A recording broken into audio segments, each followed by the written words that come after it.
सर्वांना नमस्कार. आपण 8वीच्या पुस्तकातील भाषासूत्र 2 पाहत होतो. त्यातील आपण नामांचा विचार केलेला आहे, त्याचबरोबर काही सर्वनामांचा सुद्धा विचार केलेला आहे. तर आता आपल्याला राहिलेल्या सर्वनामांचा विचार करायचा आहे. तर त्यामध्ये कोणती सर्वनामे राहिली आहेत मग आपली? तर प्रथम पुरुषवाचक आणि सर्वनामानी. आपण गेल्या भागामध्ये उत्तम पुरुषी सर्वनाम अस्मत् पाहिलं आणि युष्मत मध्यम पुरुषी सर्वनाम पाहिलं. त्याचबरोबर आता आपल्याला प्रथम पुरुषी सर्वनामे पाहायची आहेत. तर याच्यामध्ये यत, तत, किम आणि एतत ही सर्वनामे आपल्याला पाहायची आहेत, हे लक्षात घ्यायचे. तर तत् सर्वनाम पाहत असताना तत् म्हणजे काय? तर तो, ती, ते असा त्याचा अर्थ होतो. त्यानंतर यद हे सुद्धा एक सर्वनाम आहे, ज्याचा अर्थ जो, जी, जे असा होतो. जो मुलगा, यह बालक असं म्हणतो आपण. किंवा किम हे प्रश्नार्थक सर्वनाम आहे, हे लक्षात घ्यायचे. प्रश्न विचारत असताना आपण ज्या सगळ्या शब्दांचा वापर करतो ते सगळे शब्द म्हणजे या किम सर्वनामाची रूपे असतात, हे लक्षात घ्यायचे. तुम्ही पाहिले प्रश्नार्थकामध्ये के कुर्वन्ती पाहिलं, किम किम पाहिलं, कस्मै कसे पाहिलं, कस्मात स्थानात पाहिलं. हे पाहत असताना ही सगळी रूपे म्हणजे काय आहे? तर किम सर्वनामाची, म्हणजे किम या प्रश्नार्थक सर्वनामाची रूपे तुम्ही पाहिलेली आहेत. तर त्याचा आता आपल्याला व्याकरणिकदृष्ट्या अभ्यास करायचा आहे, हे लक्षात घ्यायचे. आणि त्यानंतर एतत सर्वनाम आपल्याला पाहायचे. एतत म्हणजे हा, ही, हे अशा प्रकारे याचा अर्थ होतो, हे लक्षात घ्यायचे. तर पहिल्यांदा आपल्याला आता प्रथम पुरुषवाचक तत्सर्वनाम पाहायचे. तर या सर्वनामाची आपण अस्मद आणि युष्मत सर्वनाम पाहताना पाहिलं की अस्मद आणि युष्मत सर्वनाम हे त्रिषु लिंगेषु समान आहे, म्हणजे तीनही लिंगामध्ये ते सारखं आहे. परंतु इथं तसं नाही. याची तीनही लिंगात वेगवेगळी रूपे होतात. ही रूपे आपल्याला समजून घ्यायची आहेत, त्याचं पाठांतर करायचं आहे. लक्षात ठेवायला, समजून घ्यायला, पाठांतर करायला अतिशय सोपी या सर्वनामांची रूपे आहेत, हे लक्षात घ्यायचे. ही रूपे पाहिल्यानंतर तुमच्या निश्चितच लक्षात येईल की अत्यंत सोपा असा हा प्रकार आहे. तर आता आपल्याला तत्सर्वनाम पाहायचं आहे. प्रथम पुरुषवाचक तत्सर्वनाम पाहायचे. हे सर्वनाम पाहत असताना पहिल्यांदा आपल्याला त्याच्या पुल्लिंगाची रूपे पाहायची आहेत फक्त. पहा, प्रथम पुरुषवाचकम तत्सर्वनाम पुल्लिंगम, म्हणजे याचा अर्थ काय होतो? तो असा अर्थ होतो. तो मुलगा, सह बालक असं म्हणतो की नाही आपण. तर तो सह बालक, तो मुलगा असा याचा अर्थ होतो, हे लक्षात घ्यायचे. तर प्रत्यक्षात आता याची रूपे कशी होतात हे आपण पाहूयात. तत्सर्वनाम पुल्लिंगम सह तौ ते प्रथमा, तं तौ तान् द्वितीया, तेन ताभ्यां तैः तृतीया, तस्मै ताभ्यां तेभ्य चतुर्थी, तस्मात् ताभ्यां तेभ्य पंचमी, तस्य तयोः तेषां षष्ठी, तस्मिन् तयोः तेषु सप्तमी. अशा प्रकारे याची पुल्लिंगातली रूपे होतात. याच्यानंतर आपल्याला स्त्रीलिंगी रूपे पाहायची आहेत. तर तत्सर्वनामची स्त्रीलिंगी रूपे कशी होतात? तर तत्सर्वनाम स्त्रीलिंगम सा ते ताः प्रथमा, तां ते ताः द्वितीया, तया ताभ्यां ताभिः तृतीया, तस्यै ताभ्यां ताभ्य चतुर्थी, तस्याः ताभ्यां ताभ्य पंचमी, तस्याः तयोः तासां षष्ठी, तस्यां तयोः तासु सप्तमी. अशा प्रकारे याची स्त्रीलिंगाची रूपे होतात, हे लक्षात घ्यायचं आहे. त्यानंतर याची नपुसकलिंगाची रूपे कशी होतात हे आपण पाहूयात. नपुसकलिंगामध्ये याचा अर्थ ते असा होतो. तत्फलम असं म्हणतो की नाही, ते फळ, ते विमान, ते पुस्तक. अशा प्रकारे आपण जेव्हा वाक्य रचना करतो तेव्हा या तत्सर्वनाम नपुसकलिंगाचा उपयोग होतो, हे लक्षात घ्यायचं आहे. तत्सर्वनाम नपुसकलिंगम तत् ते तानि प्रथमा, तत् ते तानि द्वितीया, तेन ताभ्यां तैः तृतीया, तस्मै ताभ्यां तेभ्य चतुर्थी, तस्मात् ताभ्यां तेभ्य पंचमी, तस्य तयोः तेषां षष्ठी, तस्मिन् तयोः तेषु सप्तमी. अशा प्रकारे याची नपुसकलिंगामध्ये रूपे होतात. तुम्ही जर पुल्लिंगी आणि नपुसकलिंगी रूपांकडे पाहिलं असेल तर तुमच्या लक्षात आलेलं असेल, फक्त प्रथमा द्वितीया वेगळी आहे आणि बाकी तृतीया ते सप्तमीपर्यंतची सगळी रूपे पुल्लिंगासारखीच नपुसकलिंगाची सुद्धा होतात, हे तुमच्या लक्षात आलेलंच असेल. याच्यानंतर आपल्याला यत सर्वनाम पाहायचं आहे. यत सर्वनाम पाहत असताना याचा अर्थ जो मुलगा, जी मुलगी, जे पुस्तक, अशा प्रकारे याचा वापर किंवा याचा अर्थ होतो, हे लक्षात घ्यायचं आहे. तर चला तर मग पाहूयात यत् सर्वनाम पुल्लिंगम. यत् सर्वनाम पुल्लिंगम यह यौ ये प्रथमा यम यौ यान द्वितीया येन याभ्यां यैः तृतीया यस्मै याभ्याम् एभ्य चतुर्थी यस्मात् याभ्याम् एभ्य पंचमी यस्य ययोः येषां षष्ठी यस्मिन् ययोः येषु सप्तमी. यानंतर यत् स्त्रीलिंगी सर्वनाम पाहायचं आहे आपल्याला.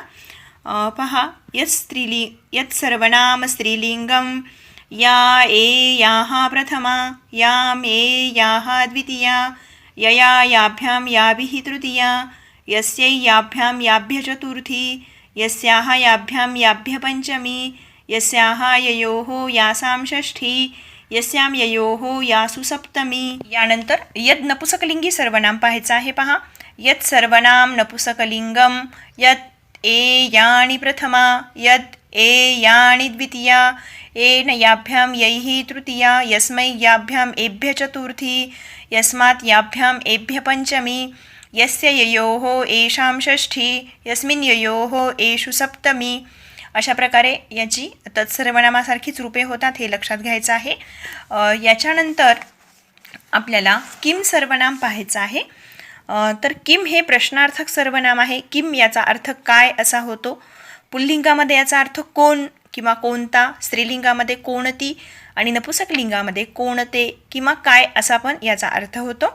प्रश्न विचारण्यासाठी हे सर्वनाम अत्यंत महत्त्वाचं आहे, हे लक्षात घ्यायचं आहे. आणि त्यामुळे याची रूपे आपल्याला पाठ असणं आवश्यक आहे आणि ती समजून घेणंसुद्धा अतिशय आवश्यक आहे, हे लक्षात घ्यायचं आहे. तर आता आपल्याला किम सर्वनाम पाहायचे.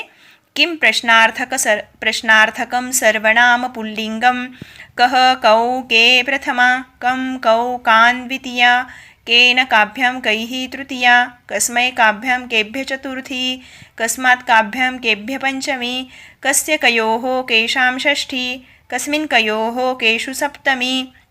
अशा प्रकारे याची रूपे होतात, हे समजून घ्या. त्यानंतर स्त्रीलिंगी रूपे पाहिजे आहेत आपल्याला किम सर्वनामाची.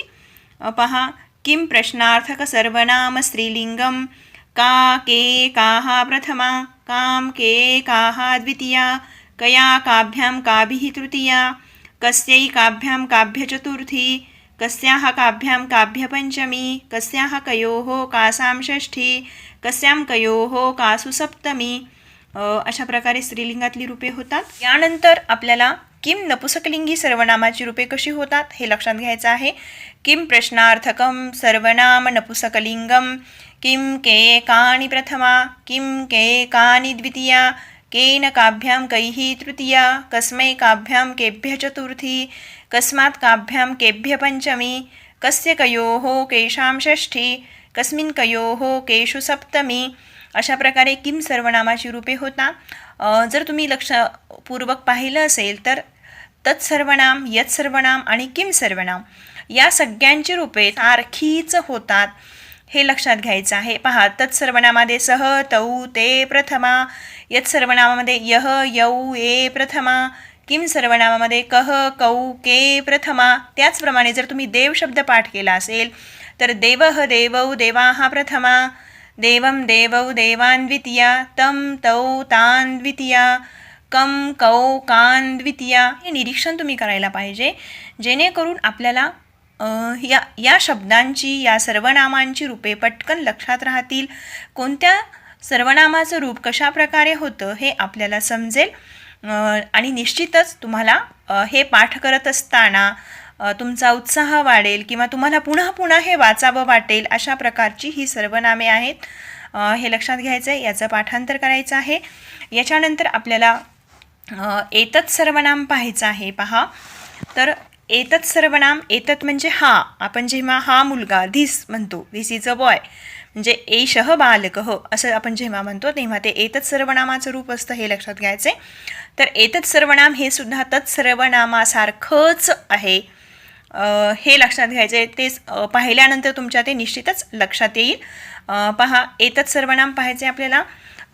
एतत् सर्वनाम पुल्लिंगम एषः एतौ एते प्रथमा एतं एनम एतौ एनौ एतान एनान द्वितीया एतेन एनेन एताभ्याम एतैः तृतीया एतस्मै एताभ्याम एतेभ्यः चतुर्थी एतस्मात् एताभ्याम् एतेभ्यः पंचमी एतस्य एतयोः एनयोः एतेषां षष्ठी एतस्मिन् एतयोः एनयोः एतेषु सप्तमी. अशा प्रकारे पुल्लिंगामध्ये याची रूपे होतात. पहा, सह तौ ते प्रथमा, एषः एतौ एते प्रथमा, तं तौ तान् द्वितीया, एतं एतौ एतान् द्वितीया. तत्सर्वनाम पाठ झाल्यानंतर तुम्हाला सगळी सर्वनामे पाठ होतात. त्यांची रूपे तुमच्या निश्चितच लक्षात येतील कशा प्रकारे होतात ते. याच्यानंतर आपल्याला स्त्रीलिंगी सर्वनाम पाहायचं आहे. पहा, एतत् स्त्रीलिंगी सर्वनाम. एतत् स्त्रीलिंगामध्ये एषा म्हणजे ही असा याचा अर्थ होतो. एतत् सर्वनाम स्त्रीलिंगम. एषा एते एताः प्रथमा, एताम एनाम एते एने एताः एनाः द्वितीया, एतया एनया एताभ्याम एताभिः तृतीया, एतस्यै एताभ्याम एताभ्यः चतुर्थी, एतस्याः एताभ्याम एताभ्यः पंचमी, एतस्याः एतयोः एनयोः एतासां षष्ठी, एतस्याम् एतयोः एनयोः एतासु सप्तमी. अशा प्रकारे याची स्त्रीलिंगामध्ये रूपे होतात. याच्यानंतर आपल्याला याचं नपुसकलिंग पाहायचं आहे. पहा, नपुसकलिंगामध्ये कशा प्रकारे याची रूपे होतात. एतत् सर्वनाम नपुसकलिंगम. एतद् एते एतानि प्रथमा, एतद् एनद् एते एने एतानि एनानि द्वितीया, एतेन एनेन एताभ्याम एतैः तृतीया, एतस्मै एताभ्याम एतेभ्यः चतुर्थी, एतस्मात् एताभ्याम एतेभ्यः पंचमी, एतस्य एतयोः एनयोः एतेषां षष्ठी, एतस्मिन् एतयोः एनयोः एतेषु सप्तमी. अशा प्रकारे या सर्वनामांची रूपे होतात. हे लक्षात घ्यायचं आहे.